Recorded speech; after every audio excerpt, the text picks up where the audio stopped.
Hello मित्रों, दोस्तों, भाइयों, बहनों, बेटियों, नमस्कार, नमो बुद्धाय। कुछ सवाल हैं जिनके जवाब का इंतजार है, लोग जवाब नहीं देते। बार बार मैं सवाल करता हूं पर जवाब नहीं मिलता। कैसे? ये थोड़ी दिमागी कसरत है।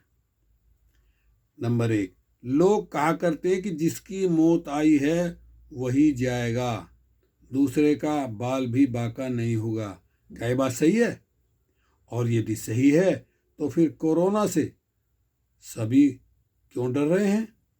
क्यों डर रहे थे? पूरी दुनिया अपने घरों में बंद क्यों थी? नंबर 2, लोगों से सुनते थे कि जन्म घड़ी और मरण घड़ी निर्धारित होती है, उसे कोई टाल नहीं सकता। क्या ये बात सही है? और यदि सही है तो फिर दुनिया भर के डॉक्टर एवं अन्य मेडिकल स्टाफ परेशान क्यों हैं? नंबर 3, लोग कहा करते थे कि ईश्वर घट घट का वासी है, जो सब जगह मौजूद रहता है। क्या ये बात सही है? और यदि सही है तो ये बताओ कि क्या वह कोरोना वायरस में भी रहता था? दिमाग की बत्ती जलाओ। कुछ लोग मानते थे कि मृत्युंजय मंत्र का जाप करने से मौत को टाला जा सकता है। क्या ये बात सही है? और यदि सही है तो पूरी दुनिया में आज इस मंत्र का जाप क्यों नहीं किया जा रहा है? नंबर 5, लोग कहा करते थे कि पैसा टका कुछ नहीं, बल्कि यह तो हाथ का मैल है। क्या ये बात सही है? और यदि सही है तो कोरोना महामारी के समय भी इस मैल से डॉक्टर व सरकार को इतना लगाव क्यों था? नंबर 6, बड़े बड़े विद्वान लोगों से भी सुनते थे कि धार्मिक स्थलों पर पूजा अर्चना करने से मन को सच्ची शांति मिलती है। क्या ये बात सही है? और यदि सही है तो फिर आज पूरी दुनिया में सभी धार्मिक स्थलों को बंद क्यों कर दिया गया? कोरोना के समय में क्यों कर दिया गया बंद? क्या सरकार लोगों के मन में शांति नहीं देखना चाहती थी? नंबर 7, अधिकतर लोग कहा करते थे कि पंचांग देखने से भविष्य के खतरों के बारे में पता चल सकता है। क्या ये बात सही है? और यदि सही है तो कोरोना की इस महामारी के बारे में पंचांग देखने वालों को पहले पता क्यों नहीं चला? नंबर 8, लोगों द्वारा कहा जाता था कि ब्राह्मण के पांव छूकर आशीर्वाद लेने से धर्म होता है। क्या ये बात सही है? और यदि सही है तो फिर आज ब्राह्मण से 1 मीटर की दूरी, कोरोना के समय में ब्राह्मण से 1 मीटर की दूरी क्यों रखी जा रही थी? क्या महामारी के समय धर्म की जरूरत नहीं थी? नंबर 9, संत कबीर ने कहा था कि ना मैं काशी ना मैं मथुरा, ना काबा कैलाश में, मोको कहाँ ढूंढे रे बंदे, मैं तो हरदम रहता तेरे पास में। दूसरा उन्होंने कहा था, ज्यों तिलों में तेल है, ज्यों चकमक में आग, तेरा साई तुझ में, जाग सके तो जाग। क्या कबीर जी की बात सही है? और यदि सही है तो फिर आप लोग मंदिर के चक्कर में क्यों पड़े रहते हो? नंबर 10, बुद्ध ने कहा था कि किसी बात को केवल इसलिए मत मानो कि वह धर्म ग्रंथों में लिखी हुई है। इसलिए भी मत मानो कि किसी पीर पैगंबर या महापुरुष की कही हुई है।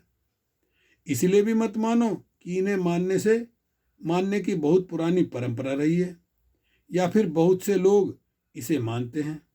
किसी भी बात को तभी मानना चाहिए कि वह आपके ज्ञान, विज्ञान, बुद्धि, विवेक, अनुभव एवं वह तरक्की कसौटी पर परखने पर खरी उतरती हो।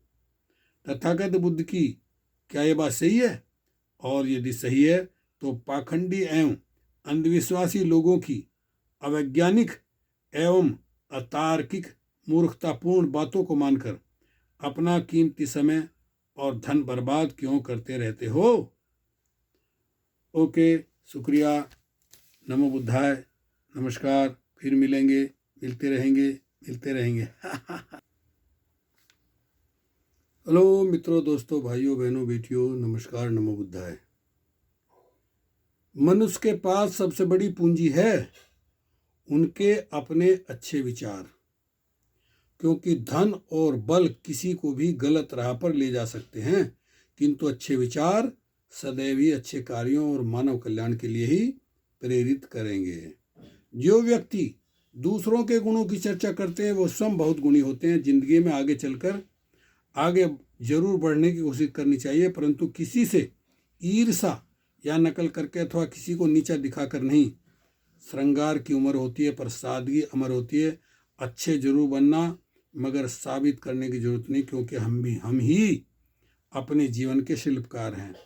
एक बार एक छोटी सी मछली ने अपनी माँ से पूछा, हम पानी में क्यों रहते हैं, जमीन पर क्यों नहीं? तब उसकी माँ ने जवाब दिया कि बेटा, हम फिश हैं, इसलिए पानी में रहते हैं। जमीन पर तो सब सेलफिश रहते हैं। देखिए जीवन में कुछ गूढ़ रहस्य आप कभी नहीं समझ पाएंगे। जैसे 5वीं तक स्लेट की बत्ती को जीभ से चाटकर कैल्शियम की कमी पूरी करना हमारी अस्थायी आदत थी, लेकिन इसमें पाप बोध भी था कि कहीं विद्या माता नाराज ना हो जाए। पढ़ाई का तनाव हमने पेंसिल का पिछला हिस्सा दबाकर मिटाया था, हिस्सा चबाकर मिटाया था। पुस्तक के बीच पौधे की पत्ती और मोर पंख रखने से विद्या आएगी, ऐसा हमारा दृढ़ विश्वास था। परंपराएं हैं। कपड़े के थैले में किताब कापियां जमाने का विन्यास हमारा रचनात्मक कौशल था। हर साल जब नई कक्षा के बस्ते बंधते तब कापी किताबों पर जिल्द चढ़ाना हमारा जीवन का वार्षिक उत्सव था। माता पिता को हमारी पढ़ाई की कोई फिक्र नहीं थी, न हमारी पढ़ाई उनकी जेब में बोझ थी। सालों साल बीत जाने पर माता पिता के कदम हमारे स्कूल में ना पड़ते थे। एक दोस्त को साइकिल के डंडे पर और दूसरे को पीछे कैरियर पर बिठा हमने कितने रास्ते नापे हैं, यह सब याद नहीं, बस कुछ धुंधली सी स्मृतियां हैं। स्कूल में पिटते हुए और मुर्गा बनते हमारा ईगो हमें कभी परेशान नहीं करता था। दरअसल हम जानते ही नहीं थे कि ईगो होता क्या है। पिटाई हमारे दैनिक जीवन की सहज सामान्य प्रक्रिया थी। पीटने वाला और पिटने वाला दोनों खुश थे। पिटने वाला इसलिए कि कम पिटे, पीटने वाला इसलिए खुश कि हाथ साफ हुआ। हम अपने माता पिता को कभी नहीं बता पाए कि हम उन्हें कितना प्यार करते हैं, क्योंकि हमें आई लव यू कहना नहीं आता था। आज हम गिरते, संभलते, संघर्ष करते दुनिया का हिस्सा बन चुके हैं। कुछ मंजिल पा गए हैं तो कुछ न जाने कहाँ खो गए हैं। हम दुनिया में कहीं भी हों, लेकिन यह सच है, हमें हकीकतों ने पाला है। हम सच की दुनिया में थे। कपड़ों को सिलवटों से बचाए रखना और रिश्तों को औपचारिकता से बनाए रखना हमें कभी नहीं आया। इस मामले में हम सदा मूर्ख ही रहे। अपना अपना प्रारब्ध झेलते हुए हम आज भी ख्वाब बुन रहे हैं। शायद ख्वाब बुनना ही हमें जिंदा रखे है, वरना जो जीवन हम जीकर आए हैं उसके सामने यह वर्तमान कुछ भी नहीं। हम अच्छे थे या बुरे थे, पर हम एक साथ थे। काश वो समय फिर लौट आए। एक बार फिर अपने बचपन के पन्नों को पलटिए, सच में फिर से जी उठेंगे। हमारे पिताजी के समय में दादाजी गाते थे, मेरा नाम करेगा रोशन, जग में मेरा राज दुलारा। हमारे ज़माने में हमने गाया, पापा कहते हैं बड़ा नाम करेगा। अब हमारे बच्चे गा रहे हैं, बापू सेहत के लिए तो तू हानिकारक है। सही में हम कहाँ से कहाँ आ गए। ओके, शुक्रिया, धन्यवाद।